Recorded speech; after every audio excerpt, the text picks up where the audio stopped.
Assalamualaikum warahmatullahi wabarakatuh. Seperti Nabi dalam pembukaan pengajian tadi, masalah tahun baru, menyambut tahun baru. Banyak kita saksikan setiap tahun baru anak-anak muda kita menyambutnya dengan petasan dan lain sebagainya. Seperti Nabi yang perlu katakan tadi. Bagaimana menyambutnya seperti niki begitu. Ya. Yang kedua, tiang nyimpang dari pokok bahasan. Tiang selaku kepala wilayah. Tiang selaku kepala wilayah terhadap kawin usia dini. Apa boleh tiang tanyakan niki? Ya, jadi banyak masyarakat kita yang kawin di usia dini seperti kita di Lombok karena kawin lari begitu. Kawin lari namanya, kalau orang sudah kawin lari untuk dikembalikan kan tidak akan mungkin. Selalu kita langsungkan pernikahannya begitu. Kira-kira sampai batas mana umur dalam hukum Islam baru boleh menikah begitu. Jadi kalau kami lakukan, apa tidak kami bersalah? Kalau misalnya 15 tahun atau 16 tahun, paling bawah 16 tahun lah. Nah seperti niki Tuan Guru. Terima kasih. Sekian, wassalamualaikum warahmatullahi wabarakatuh. Waalaikumsalam warahmatullahi wabarakatuh. Terima kasih kita aturkan kepada Bapak Kadus atas pertanyaan-pertanyaan yang sangat bermanfaat dan mencerahkan. Pertanyaan pertama penting. Ini fenomenal sekali. Banyak sekali kita saksikan dan kita dengarkan, kita tonton di TV di mana-mana. Anak-anak muda kalau menyambut tahun baru dengan petasan, dengan trompet dan macam-macam. Bagaimana hukumnya semua itu? Nah, memang seorang petasan itu sendiri sebenarnya nyala-nyala petasan sebenarnya tidak haram. Apa sih dosanya menyalakan petasan? Kan gitu, tidak masalah. Tiup-tiup trompet juga tidak masalah. Ya, namanya orang niup-niup kan tidak masalah. Tapi kan bukan seperti itu konteksnya. Situasinya berbeda. Ini niup trompet, nyalakan petasan di tengah malam. Jam 12, jam 00.00 itu yang ditunggu. Sudah begitu, mau sekedar nyala petasan tidak masalah.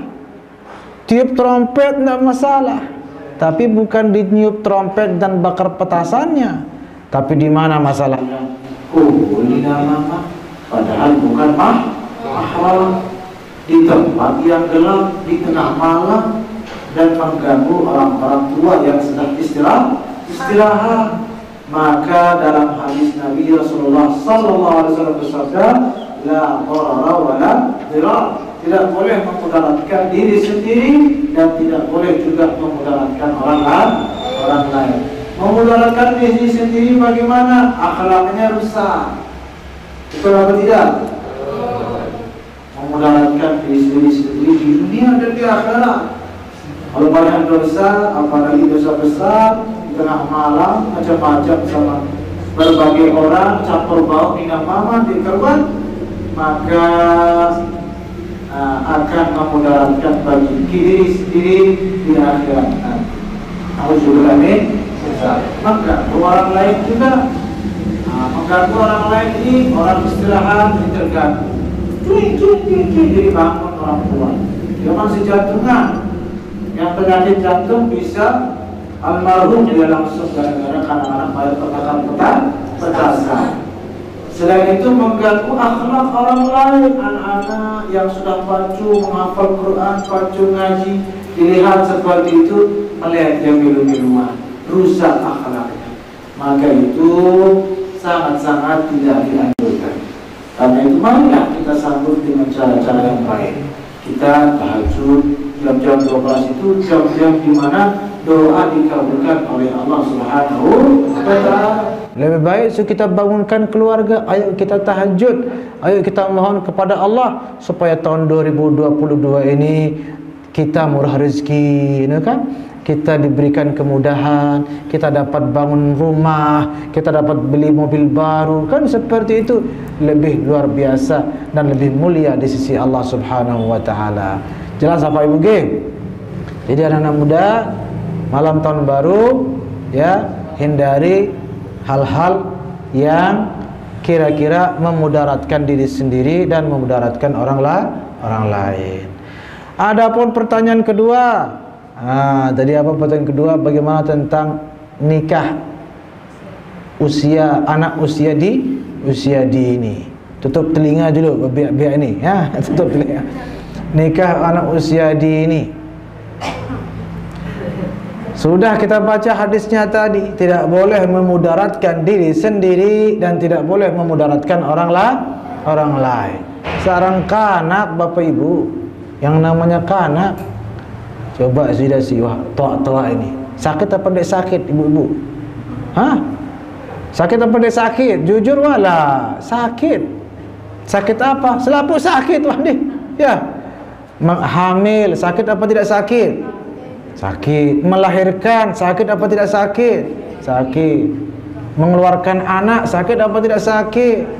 Memasukkan anak, sakit apa tidak sakit? Nah, serba sakit doang. Luar biasa.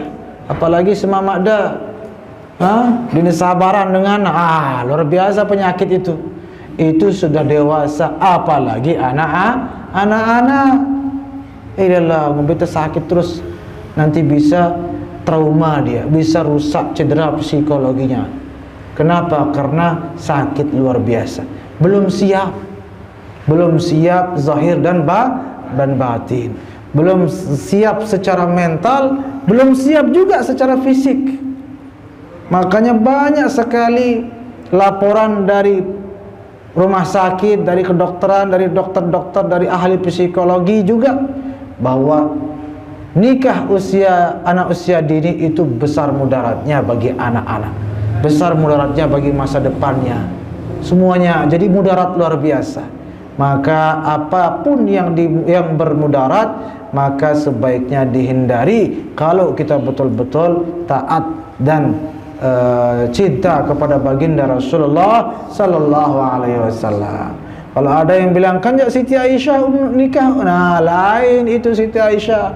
Siti Aisyah itu dinikahi sama siapa? Sama baginda Rasulullah sallallahu alaihi wasallam. Ada hukum khusus. Siti Aisyah juga walaupun dibilang masih kecil, tidak pernah disentuh sama Nabi. Cuma dinikahi saja supaya bisa bersama. Kenapa bersama? Supaya Siti Aisyah ini menghafal dan melihat semua yang ucapan maupun perbuatan Nabi, agar nanti Siti Aisyah yang menceritakan, meriwayatkan kepada umat baginda Rasulullah sallallahu alaihi wasallam. Jadi kenapa dinikah di waktu usia dini Siti Aisyah? Supaya banyak meriwayatkan hadis, supaya banyak menulis dan menghafal ilmu-ilmu dari baginda Nabi, terutama yang menyangkut fikih perempuan, seperti bagaimana soal haid, soal nifas. Itu makanya dia nikah Siti Aisyah. Tapi enggak pernah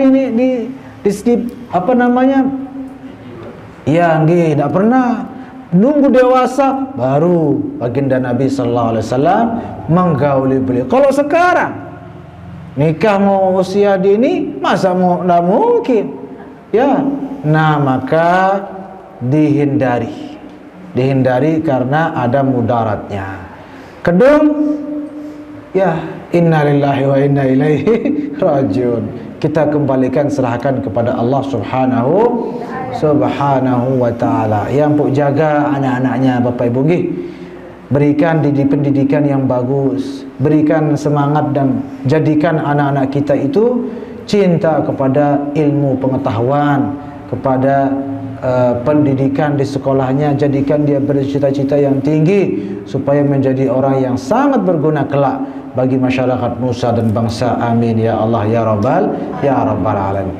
Jadi dek kanggo menikah saja tetap sah secara hukum, menuah lengkap syarat, ara wali, ara mahar, ara saksi, lengkap syarat, maka hukum pernikahannya sah nggih. Bukan batal, sah dia.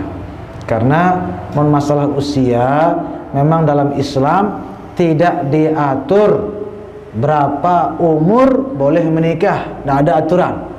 Yang ada aturan syarat bagaimana, yang penting matang dan dewasa secara zahir maupun batin. Begitu juga secara finansial dan seterusnya. Maka itulah baru dianjurkan menikah. Apa sabda Nabi, ya ma'asyaras syabab, wahai anak muda? No, hadis Nabi ini yang dipanggil anak-anakmu muda, bukan ya ma'asyaral kanak-kanak. Tidak dipanggil anak-anak, yang dipanggil adalah anak-anakmu muda. Tidak dipanggil juga orang-orang tua, enggak. Karena orang tua seharusnya sudah punya cucu. Ya, jangan sampai sudah ada yang belum nikah di sini sudah tua. Yang belum nikah sudah tua ada? Enggak ada ya, insyaallah.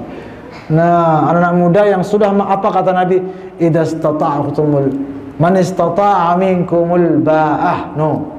Kalau kalian anak muda padahal muda ini kan bega lah, lumayan dewasa. Apa kata Nabi? Kalau kalian mampu menafkahi, falyatazawwaj, barulah menikah. Artinya walaupun secara usia wah matang, tapi secara ekonomi dia mapan, mikir-mikir dulu. Nanti anak orang dikasih makan apa? Kan begitu. Apalagi ini anak-anak semuanya serba tidak siap. Maka agak keluar, menyimpang dari ajaran dan tuntunan agama Islam. Mudah-mudahan Allah menjaga anak-anak kita semua. Amin ya rabbal alamin.